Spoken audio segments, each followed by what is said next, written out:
Elliot Ross sat quietly in his car, parked across the street from his flagship store. His fingers drummed nervously on the steering wheel, his mind swirling with uncertainty.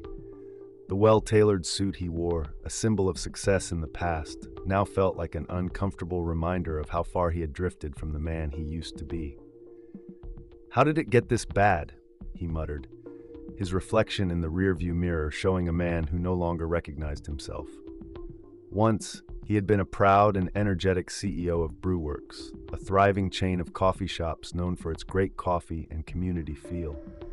Now, he felt detached from the very business he'd spent years building from the ground up. The complaints had begun to pile up: rude staff, poor service, and declining customer satisfaction. It wasn't just the customers who were upset. The staff seemed drained, demotivated. His company, once a beacon of passion and quality, had become a machine running on autopilot, and Elliot was only now realizing the consequences. He pushed open the car door and stepped out, adjusting the collar of his jacket before making his way to the entrance. The familiar sound of the bell jingling as he walked in did little to ease his anxiety. The store was bustling with activity, but there was something else in the air, a palpable tension. The line stretched across the room, but no one seemed to notice the frustration building. The baristas behind the counter moved hastily, exchanging sharp words with each other. There was no joy in their work, no spark in their eyes.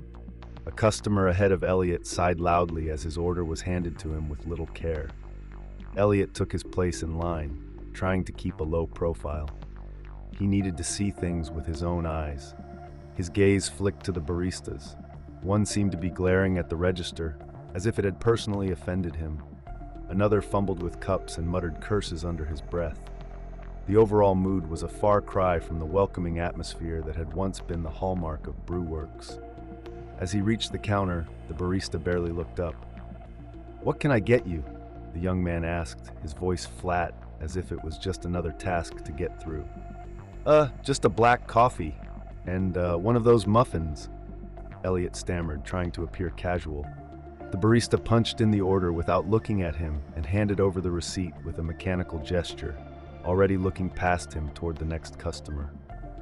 Elliot stepped aside, feeling like he had disappeared into the background. He took a seat at a small table near the window, his coffee still lukewarm in his hand. He watched as the employees continued their interactions. No one smiled, no one seemed to care. He couldn't shake the feeling that something was terribly wrong. As he sat there, his thoughts raced. He had built this company with the goal of offering not just coffee, but a place where people could feel connected.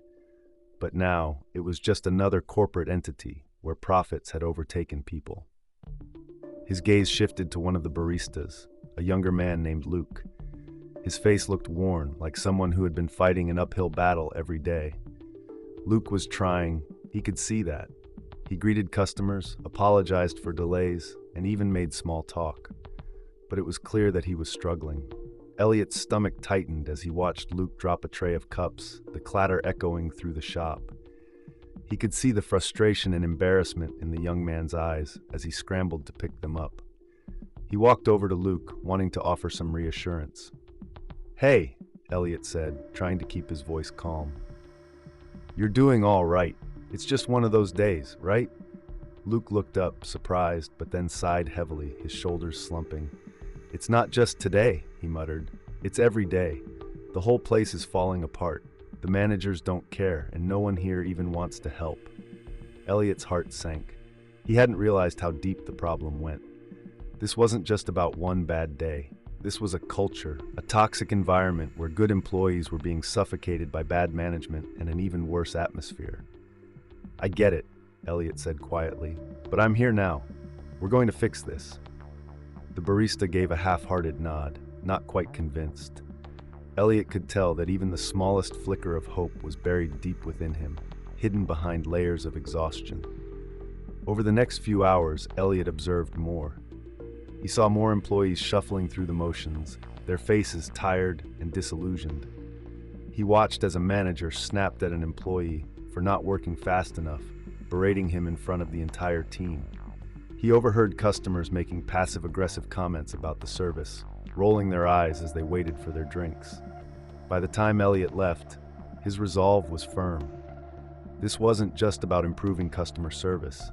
It was about fixing the culture that had eroded from the inside. It was about rebuilding a company where employees felt seen, heard, and valued. That night, Elliot sat at his kitchen table making plans for what needed to change. He knew it would take time, but it had to start with acknowledging the problem.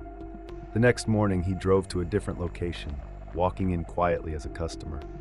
The signs of a similar struggle were there: disorganization, poor morale, disgruntled workers. But this time, he had a plan. He asked to speak to the staff, and once gathered, introduced himself as the CEO. The room went silent, the employees stunned. "I've been visiting our stores incognito for the past week," Elliot began, his voice steady. "And I've seen enough to know one thing for sure. We're failing you. We're failing our customers. And I take full responsibility for that." The room was still, the tension palpable. But Elliot wasn't finished. "We've been growing so fast that we've forgotten what really matters. Our people. All of you. I'm deeply sorry for the way things have gone, but I'm here to change that." Elliot paused, looking at each employee in the room. "Starting today, we're launching new training programs focused on leadership, support, and better communication. We'll be investing in better work conditions and resources, and we'll listen to your feedback. We're going back to our roots, focusing on not just selling coffee, but providing a real experience for you and for our customers." The staff exchanged glances, some still skeptical, but others hopeful. Elliot's words were a lifeline thrown into a sea of uncertainty. He turned to the customers who had been watching the exchange. "I want to thank you for your patience. We know we haven't met your expectations, but we're committed to doing better. We'll make sure your experience here is worth your time and money." The room erupted into hesitant applause. For the first time in a long while, Elliot felt like he was on the right track. He glanced over at Luke, who was standing in the back, his tired face softened by a small, genuine smile.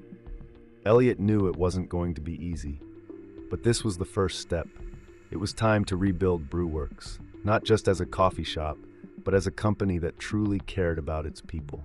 That's the story, friends. I hope you enjoyed it. It was a pleasure sharing it with you all. Don't forget to comment below and let me know where you're watching from. It's always fun to see the global reach of these stories. And if you haven't already, please hit that subscribe button for more amazing stories, tips, and tricks. Thank you for watching, and I'll see you in the next one. Bye. If you'd like to show some extra love, tap the 3 dots near the share button and send a super thanks.